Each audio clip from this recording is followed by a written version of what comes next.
అందుకే పెద్దవాళ్ళు ఒక మాట చెప్తారు, నీ జీవితం పండాలి అంటే నీకు పూజ వచ్చా రాదా వదిలేయి,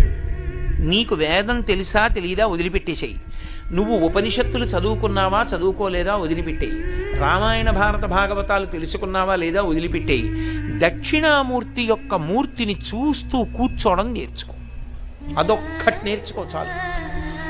ఏమక్కర్లేదు, ఇంకా దక్షిణామూర్తిని పెట్టుకుని రోజు కాసేపు ఆయన్ని చూస్తే చాలు. మీకు నేను ఇంకా విచిత్రమైన విషయం చెప్పనా, చంటి పిల్లలు కొంచెం కొంచెం పెరిగి పెద్దవాళ్ళు అవుతున్నప్పుడు ఇంట్లో అందమైన దక్షిణామూర్తి విగ్రహం ఉండి, విగ్రహం అంటే ఫోటో కనీసం ఉండి, పిల్లలు కాసేపు దాని వంక చూడడం అలవాటైతే మీరు చూడండి, నేను యథార్థం చెప్తున్న, పెద్దలు నిర్ణయం చేసింది, వాళ్ళు కళ్ళు తిప్పి ఆడుకుంటూ ఆడుకుంటూ పాకడం కూర్చోవడం వచ్చినప్పుడు చూసినప్పుడు వాళ్ళు నిశ్చలంగా కాసేపు ఇలా దక్షిణామూర్తి వంకే చూస్తారు. పిల్లలు చిన్న